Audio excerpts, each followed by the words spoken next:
Okay, today is the 26th of July. Now we come to Majjhima Nikaya Sutta number 19.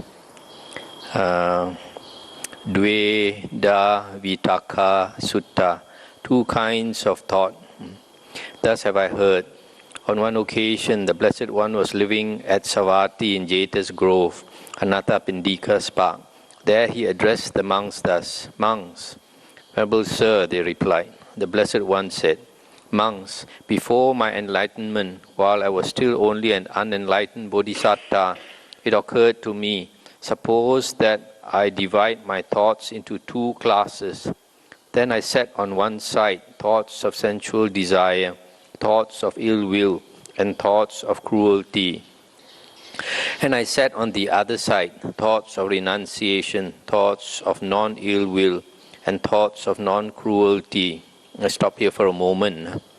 These, the Noble Eightfold Path, the second factor is Samma Sankappa, right thoughts.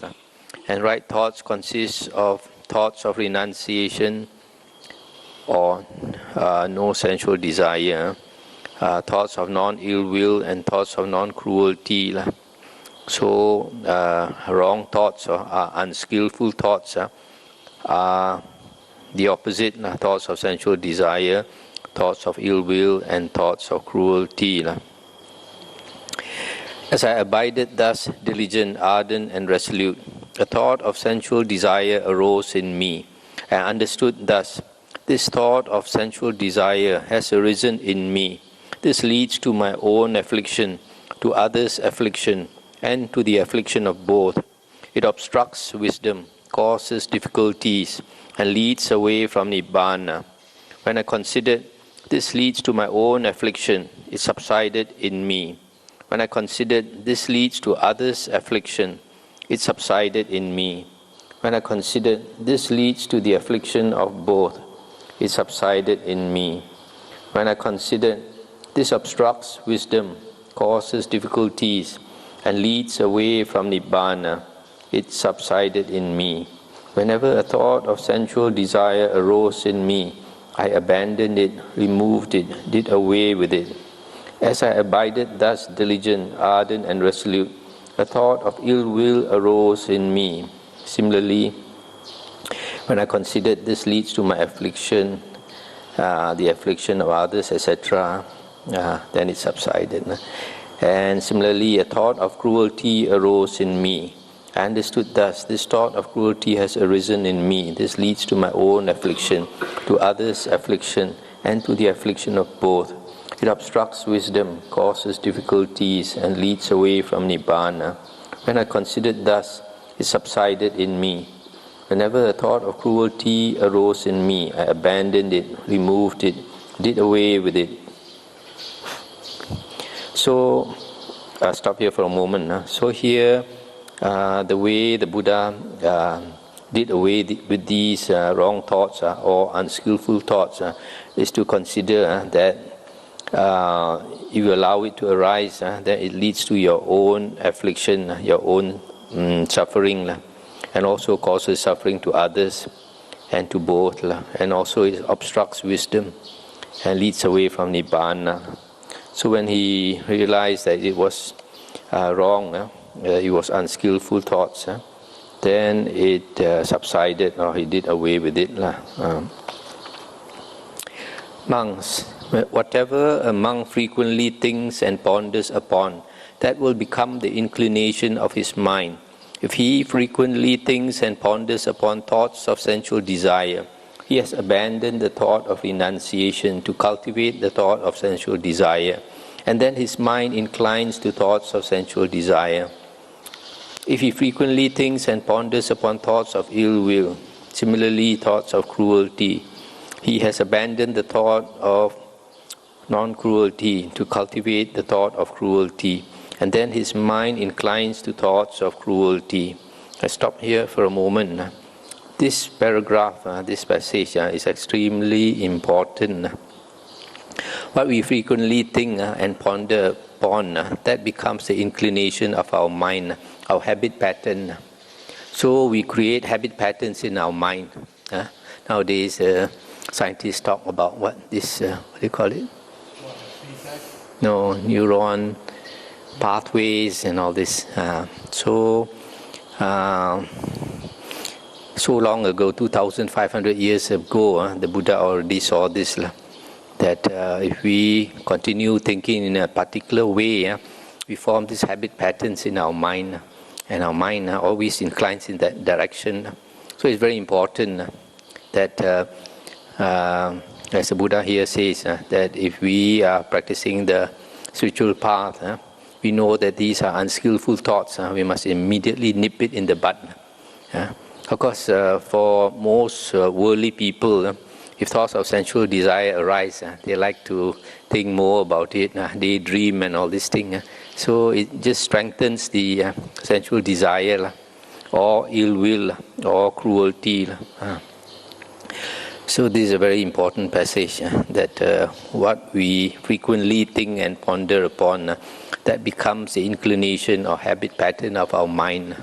So that's why it's very important to always constantly look into our mind. How are we thinking? Are we thinking skillful thoughts or unskillful thoughts? What kind of habit pattern are we creating in our mind? Okay, to continue. Just as in the last month of the rainy season, in the autumn, when the crops thicken, a cowherd would guard his cows by constantly tapping and poking them on this side and that with a stick to check and curb them. Why is that? Because he sees that he could be flogged, imprisoned, fined or blamed if he let them stray into the crops. So too I saw in unwholesome states danger, degradation and defilement, and in wholesome states the blessing of renunciation, the aspect of cleansing. As I abided thus, diligent, ardent and resolute, a thought of renunciation arose in me. I understood thus, this thought of renunciation has arisen in me. This does not lead to my own affliction, or to others' affliction, or to the affliction of both. It aids wisdom, does not cause difficulties, and leads to Nibbana. If I think and ponder upon this thought even for a night, even for a day, even for a night and day, I see nothing to fear from it. But with excessive thinking and pondering, I might tire my body. And when the body is tired, the mind becomes disturbed. And when the mind is disturbed, it is far from concentration. So I steadied my mind internally, quieted it, brought it to singleness and concentrated it. Why is that? So that my mind should not be disturbed. As I abided thus diligent, ardent and resolute, a thought of non-ill will arose in me. Similarly, a thought of non-cruelty. I understood thus, this thought of non-ill will or non-cruelty has arisen in me. This does not lead to my own affliction, or to others' affliction, or to the affliction of both. It aids wisdom, does not cause difficulties, and leads to Nibbana. If I think and ponder upon this thought even for a night, even for a day, even for a night and day, I see nothing to fear from it. But with excessive thinking and pondering, I might tire my body. And when the body is tired, the mind becomes disturbed. And when the mind is disturbed, it is far from concentration.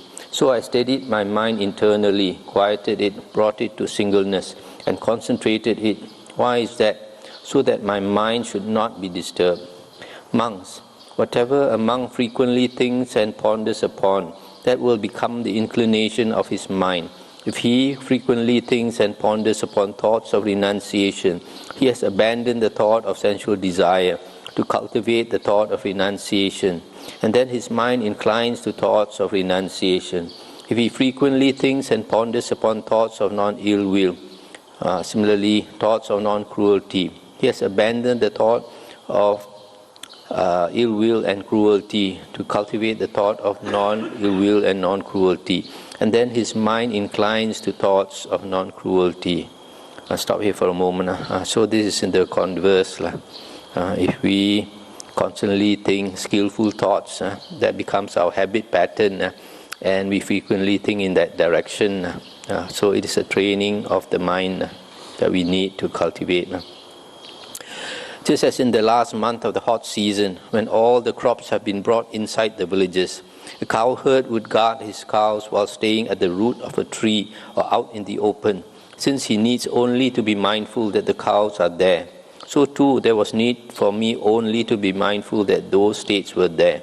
Tireless energy was aroused in me, and unremitting mindfulness was established. My body was tranquil and untroubled. My mind concentrated and unified.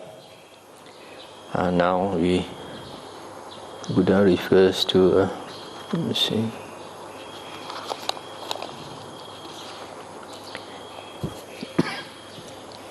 Quite secluded from sensual pleasures, secluded from unwholesome states, I entered upon and abided in the first jhana, which is accompanied by applied and sustained thought, with delight and pleasure born of seclusion.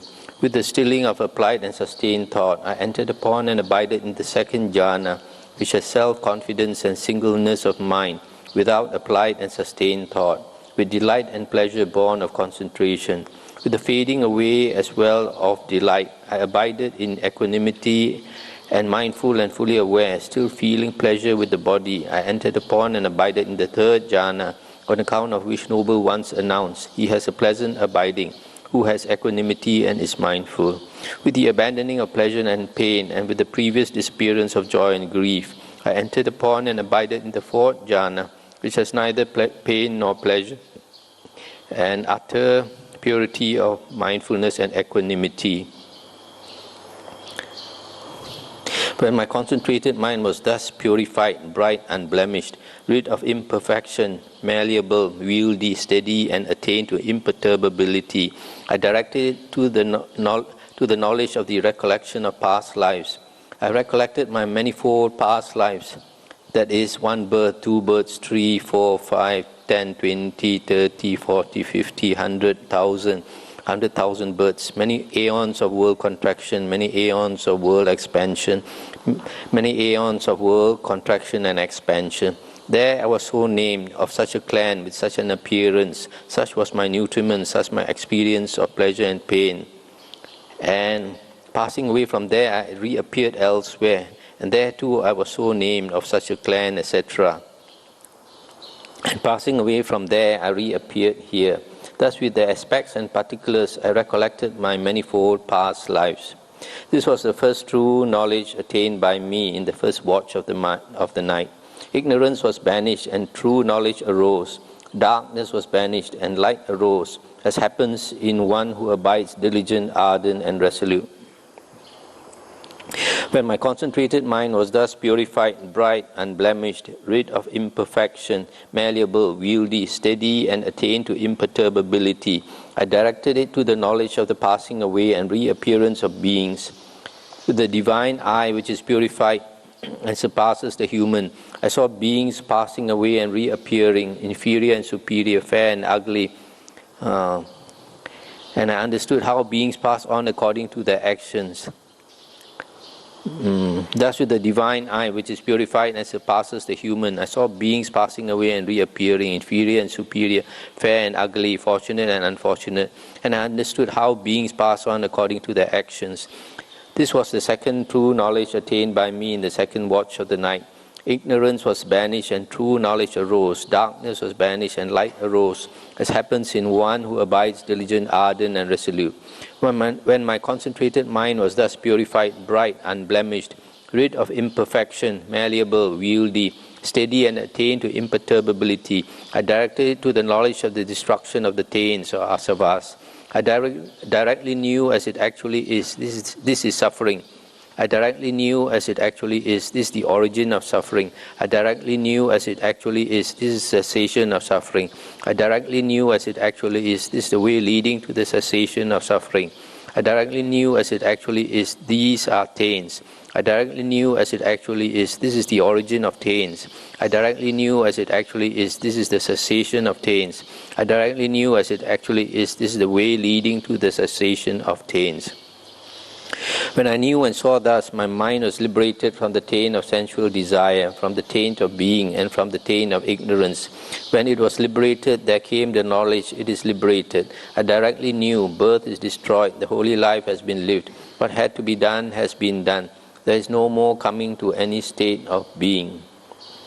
This was the third true knowledge attained by me in the third watch of the night. Ignorance was banished and true knowledge arose. Darkness was banished and light arose, as happens in one who abides diligent, ardent, and resolute. So here just a description of how the Buddha attained enlightenment on that night. To continue, suppose, monks, that in a wooded range there was a great low-lying marsh, near which a large herd of deer lived. Then a man appeared, desiring their ruin, harm and bondage, and he closed off the safe and good path that led to their happiness, and he opened up a false path, and he put out a decoy and set up a dummy, so that the large herd of deer might later come upon calamity, disaster, and loss. But another man came, desiring their good, welfare, and protection, and he reopened the safe and good path that led to their happiness, and he closed off the false path, and he removed the decoy and destroyed the dummy, so that the large herd of deer might later come to growth, increase, and fulfillment. Monks, I have given this simile in order to convey a meaning. This is the meaning. The great low-lying marsh is a term for sensual pleasures. The large herd of deer is a term for beings. The man desiring their ruin, harm, and bondage is a term for Mara, the evil one. The false path is a term for the wrong eightfold path, that is wrong view, wrong intention, or wrong thoughts, wrong speech, wrong action, wrong livelihood, wrong effort, wrong mindfulness, and wrong concentration. The decoy is a term for delight and lust. The dummy is a term for ignorance. The man desiring their good, welfare, and protection is a term for the Tathagata, Arahant, Sammasambuddha.